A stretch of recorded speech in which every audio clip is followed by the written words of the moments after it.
Hey, subscribers, and the not yet subscribed. I thought it would be fun to start 2026 with my very first ever Q&A video. So a couple months ago, I asked you guys if there was anything you wanted to know regarding my personal Degrassi opinions, and you guys left me some very fun questions to consider, especially before I dive into some pretty big Degrassi projects I have planned for this year. Make sure you subscribe and hit that notification bell if you want to be the first to know when those drop. Anyway, let's get started. First question we have here is, was there a specific episode that got you hooked? So, no, not really. Since I just started watching TNG when the pilot episode premiered, and then I just kept watching because I was 10 and watching Degrassi made me feel really grown up. A couple of you asked me questions about episodes that stood out to me, which ones I liked, which ones sucked, so I'll try to answer all that at once. There are definitely some episodes that stand out to me,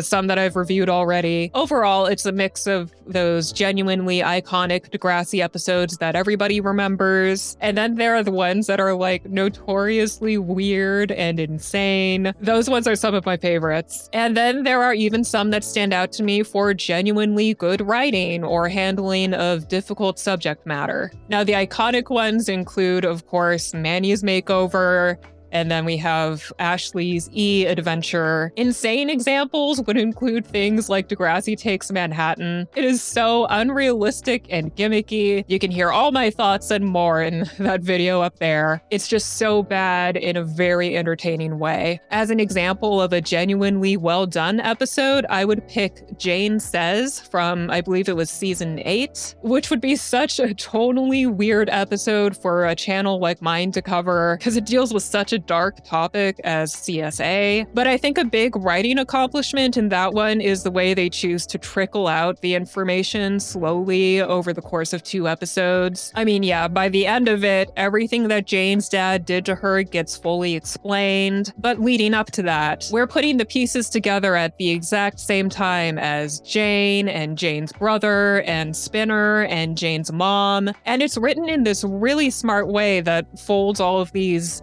classic warning signs and predatory tactics into the narrative, so that the viewers learn something about what they can look out for in their real lives. Things like, is the perpetrator conditioning his victim to keep secrets? Is he conditioning the victim's sibling to keep secrets too? You know, things like that. I think that kind of thing is what an after-school special type show like Degrassi is really about. They're meant to expose the young audiences to these really dark topics and raise awareness and help them look out for themselves. You guys can just let me know if you want me to talk about that one someday, because I'm totally down for it. It's just, you know, it's not going to be as funny as usual, obviously. Like, obviously, I try to make jokes where it's appropriate, but I just couldn't reach my normal Degrassi recap levels of unhinged, you know? But I'd give it a shot. Now, in terms of storylines that I consider trash, there are definitely a few, especially among all the throwaway B and C plots we got. I thought basically everything they did with Leo was a waste. Yeah, I'm gonna be a hater about the Jay and Silent Bob episodes too.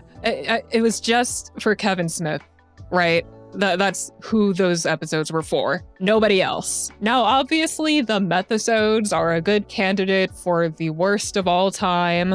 You guys have seen my video on those already. None of the choices made any sense in terms of writing or directing, even the character that it happened to. Since I made that video, though, I've decided that if I could rewrite those episodes, I would rather have Peter get offered drugs at, like, a gig at Above the Dot or something like that, rather than at the house of some spoiled, rich, playboy new kid who hits on his girlfriend. Because you're supposed to teach kids that that kind of thing can happen to anybody, right? No matter how smart or careful they think they are, it could happen where they feel the most comfortable even. It could happen among people they look up to. So let's say instead, an older musician offers Peter drugs backstage at a gig, and it's someone in the local scene that Peter respects. So naturally, Peter's guard would be down, and he could easily convince himself that, like, oh, this is just what musicians do. Like, it's no big deal. And he would actually care about fitting in with these musicians. So the peer pressure would just sneak up on him like it does in real life. And,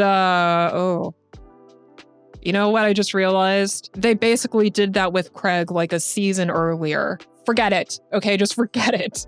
Forget I even exist. I'll tell you guys right now, though. My next video is going to be about what is potentially the biggest, messiest, trashiest Degrassi storyline of all time. What was supposed to be a normal 25-ish minute video is gonna be like an hour now. Fuck my life choices. I'll give y'all a hint. It's from season 14. Bet that narrows that down. Just wait till it drops in February. Did you ever have a crush on a character when you were younger? Yes, I'm pretty sure my first ever Degrassi crush was Ellie, back when she had that amazing hairdo. And then closer to when I graduated high school, I was all about Fiona Coyne. Somewhere along the line, I developed a strong taste for snobby rich girls that were way out of my league. What is your Degrassi hot take? I will say that around season 12 is where the show started shifting from a regular after-school special kind of show to like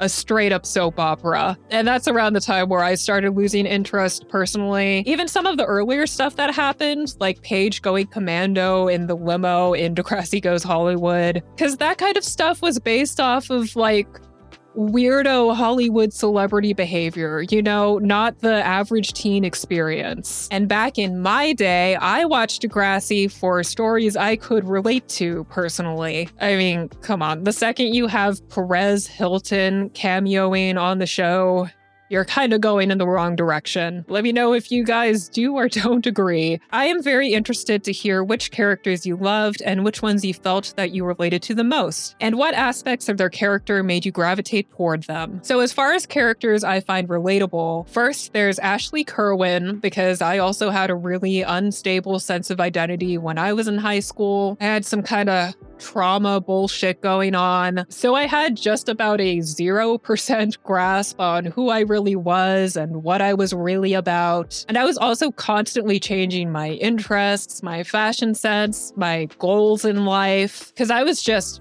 desperately trying on as many different identities as I could and just hoping that like eventually I'd land on one that would stick. I think Ashley is one of those characters who sure is easy to cringe at and mock when you are also 14 years old, but then when you grow up, you understand her way better. I'll even suggest that her whole character journey is way more relatable than most people would like to admit. Because identity crises have such an embarrassing slant built into them, we all just like to pretend that they never happened to us. And screw it, I'll bring up Fiona for this one too. For similar reasons. There was a while where nobody was taking her seriously because she was all traumatized and messed up, and nobody really tried to understand her. I think it's pretty common for girls to find themselves in that position at that age, so a lot of us know exactly how much it sucks. Who has the best season-to-season redemption arc throughout TNG? I'm a sucker for those classic mean girl to valedictorian redemption arcs. I think that covers Holly J, Fiona Coyne, and Paige Michalchuk all at once. But let's also throw this one out there.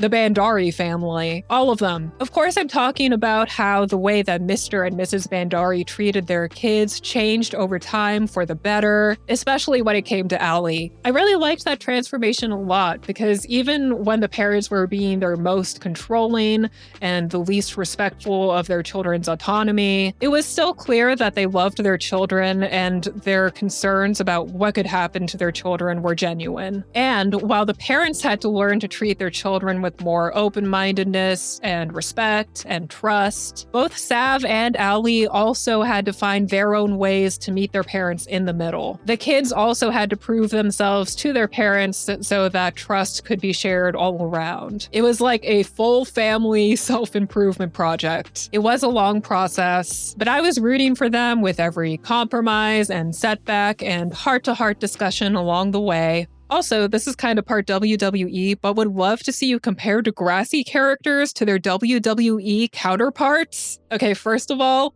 I love you for asking this question. This was pretty challenging, but you know, I love drawing connections between WWE and basically anything. So I came up with as many as I could. Now, these connections are based on anything from personality traits to fashion sense to strengths to flaws to any abstract connection I could possibly come up with. So enjoy. Manny Santos is Lita. Craig Manning is Eddie Guerrero. Jimmy Brooks and Spinner Mason are the Road Dogg and Billy Gunn, respectively. Fiona Coyne is Charlotte Flair. Drew Torres is Ken Shamrock. Adam Torres is Crash Holly. Claire Edwards is Becky Lynch. Eli Goldsworthy is Damian Priest. Holly J. Sinclair is Chelsea Green. Paige Michael Chuck is Nikki Bella. Emma Nelson is AJ Lee. Sean Cameron is Stone Cold Steve Austin. JT York is Mankind. Toby Isaacs is Owen Hart. Imogen Moreno is Alexa Bliss. Ali Bandari is Trish Stratus. And Mr. Simpson is Shawn Michaels. And Miss Hatzalakos is Triple H.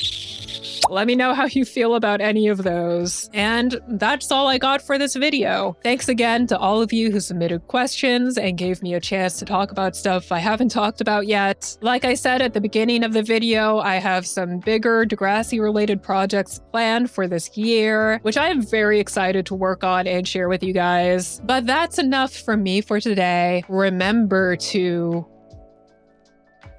We didn't really learn anything big today this time. How about, since it's the start of a new year, today I'll give you all a free, one-of-a-kind, Snoopykin patented New Year's resolution. Does that sound good? I know it does. Okay, here it is. Remember to do things that scare you this year, because chances are good you're going to survive. And that way you realize you can handle a lot more than you think. Isn't that so cool? I learned that from experience last year. So go do that, and I'll see you next time.